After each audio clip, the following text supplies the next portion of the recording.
Akbar was not your typical seller. Instead of setting up his own store or going house to house to market his product, he takes it a little bit further, more digitized in the year 2000. Like the creative person that he definitely was, he recorded a video presentation of his product, so there's less talk and more potential customers. Talk about an entrepreneur. To his luck, his venture to attract buyers attracted the Karachi police instead. Ali knows well that he'll be in big trouble when the truth behind their product is exposed. What's the product anyway, you ask? A Persian mummy. And everyone is watching the uncovering of what a 2,500-year-old princess in her coffin has to tell the world. Hey, my name is Detective Maple. If you like true crime stories and unsolved mysteries, hit that subscribe button because I'm here to bring tons your way. So drape your blanket over your head and let's get spookin'. The Achaemenid Empire in 400 BC is not the best destination for time travelers from the future.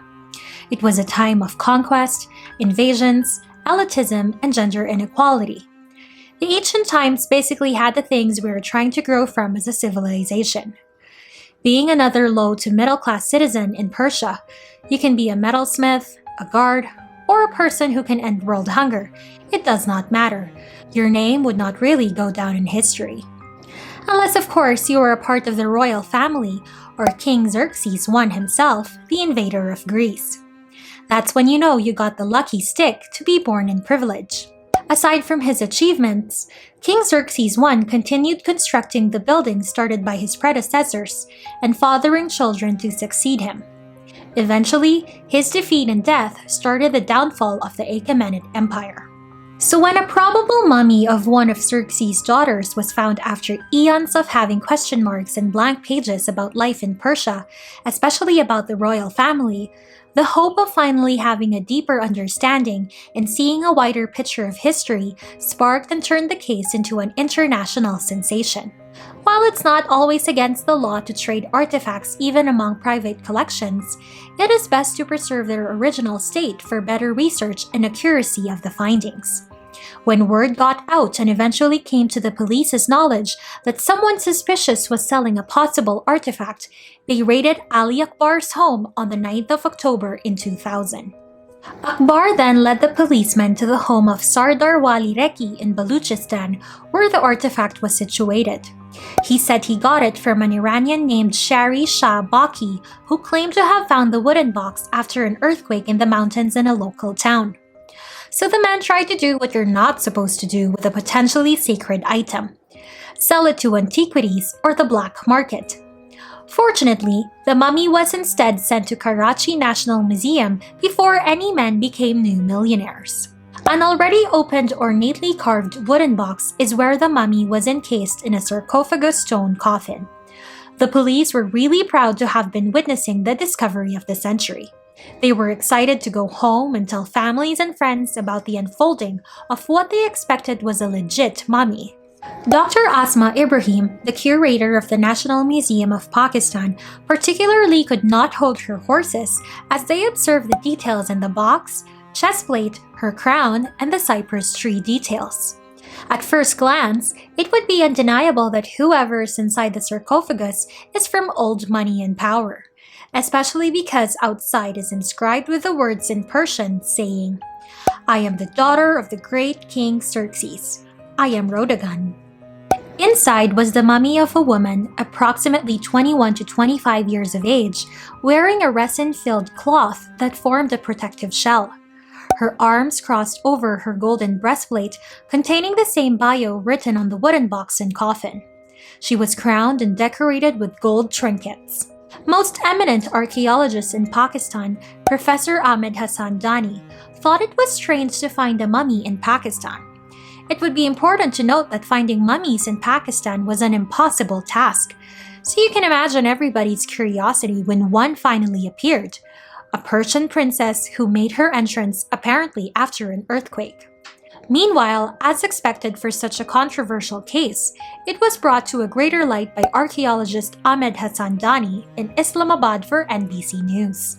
Iran and the Taliban got involved and both were claiming ownership of the mummy, while Pakistan here is still trying to better comprehend the clues provided by the artifact. One thing led to another. Various countries were joining in and conducting their own studies and comparing notes on their findings about Princess Rhodagun. But as they are piecing the puzzle of the century, it seems like some details just don't add up. Number 1. A German laboratory carbon dated the reed mat where the body was on. The results show that it could not have been older than 50 years. Number 2. CT scans and X-rays showed that the removal of internal organs like the brain was slightly sloppy, and it could not have passed the quality assurance in ancient times according to experts. Number 3. Tiny bones in her ear could not have stayed intact if she was dead since 600 BC. Number 4. The cuneiform did not have word endings, and the name Rhodagun was translated into Greek, which could not have happened until centuries after her death. Number 5. Traces of lead were also found in the carvings on the sarcophagus, and pencils were not a Persian thing at the time. Number 6. An Iranian middleman sent pictures of the mummy to the Metropolitan Museum of Art a year ago, but it was deemed fake by the experts. Number 7. The traditional 3,000-year-old mummification method of Egyptians was carefully removing internal organs, stuffing the body with drying agents, and wrapping it in linen.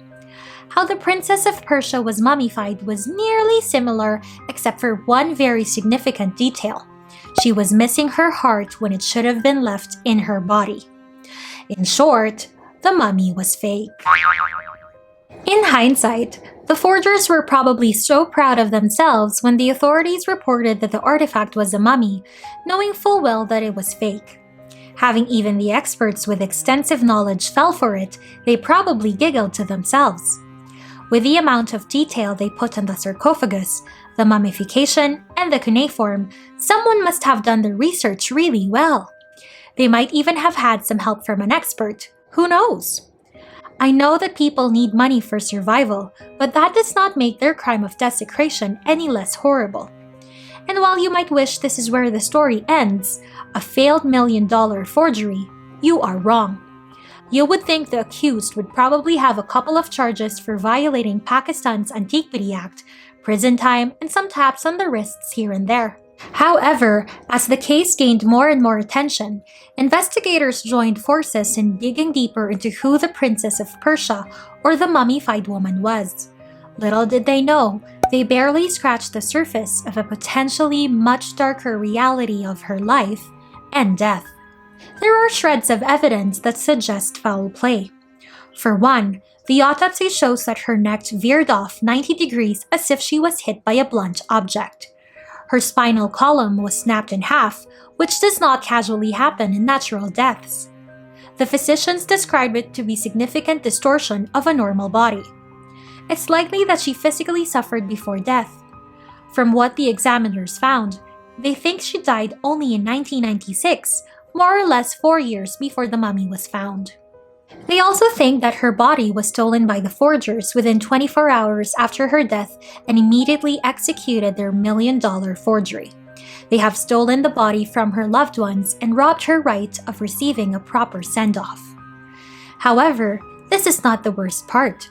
The police speculated that they were dealing with a vicious gang who conspired for a good amount of time, did their research, and were willing to steal another person's life and identity in exchange for a couple $1 million.